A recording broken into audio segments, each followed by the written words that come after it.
नमस्कार mama's kitchen आउ एक न्यू एवं फ्रेश एपिसोड को आपण मानक स्वागत। आज बनैबा भेंडीर एक आइटम सुपर क्रिस्पी मसाला भेंडी फ्राए। एथिपाई प्रथमे भेंडी को नबा। भेंडी को एपरि भाबरे मु धोईकी रखिछि। ताको देखि परथिबे किपरि मझिरु कट लगौछि। पाखापाखि गोटे भेंडी रे 6टा खंडे कट लागिबो। देखि परथिबे प्रथमे मझिरु गोटे कट लगै दबा छुरी साहाय्य रे। तापरे सेपरि भाबरे धीरे धीरे करी एपरि 6टी कट लगाइबा।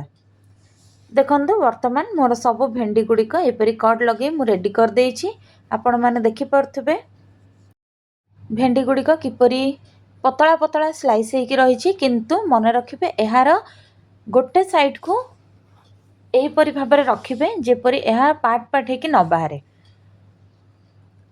एमिति हेला हमर भल भाबरे मसला रे एहा कोटिंग हेकी छाणी हे परिबो बा फ्राए हे परिबो। वर्तमान एहार कोटिंग पई मु एठारे बेसन नेछि। बेसन रे आमे चाउल चूना पकाइबा। पाखापाखि 2 रु 3 चमच बेसन रे 2 चमच खंडे चाउल चूना पकाइली।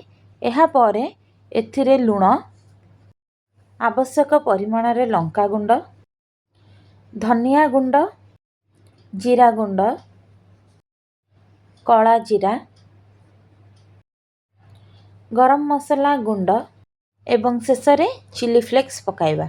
जदि आपण पाखे चिली फ्लेक्स नथिबो तेबे साधारणतः सुखिला लंका को आपण दरदर खंड करी गुंड कर देबे एवं ताकू चिली फ्लेक्स भले यूज करि परिबे।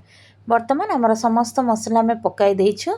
एहा को हमें प्रथमे स्पून साहाय्य रे मिक्स करिबा। मसला गुड़िक सुखिला मसला गुड़िक एपरि भाबरे भलरे मिक्स करिया परे एथिरे अल्प अल्प पानी दे एहा को मिक्स करिबा। जो एहार जो बैटर प्रस्तुत करिबा ताहा आपण पानिया प्रस्तुत करिवे।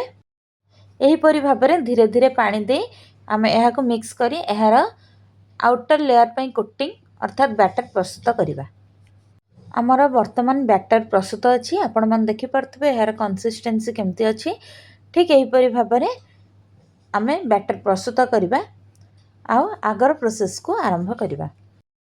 एपटे हमर भेंडी कटाई के रेडी हो जाइछि एवं बैटर मध्ये प्रस्तुत अछि।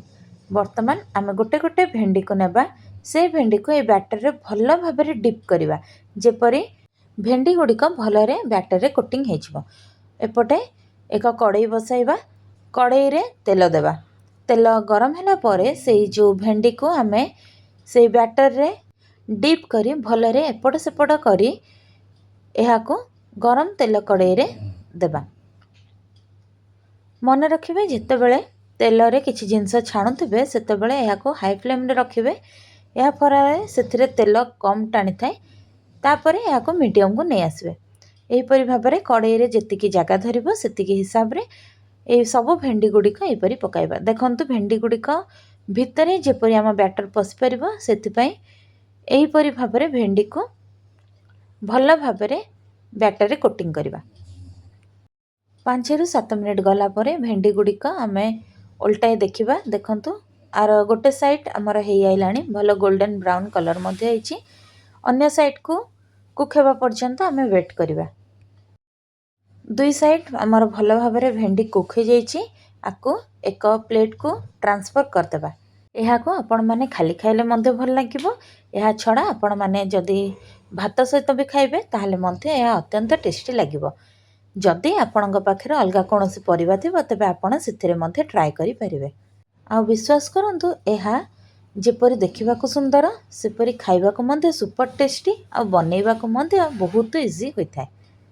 मात्र किछिटी इंग्रेडिएंट्स रे हमर हे गला गरमा गरम क्रिस्पी भेंडी फ्राए। एहीपरि भाबरे मु अन्य भेंडी गुड़िक मध्ये फ्राए पई चढ़ाई देइछि। आ आपण मन देखि परथबे एहा किपरि क्रिस्पी सुपर क्रिस्पी हेछि।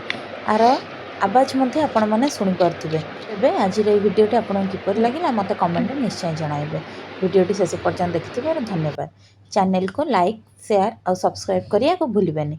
रहली पुणी देखा आ एक नुआ वीडियो रे। Bye bye.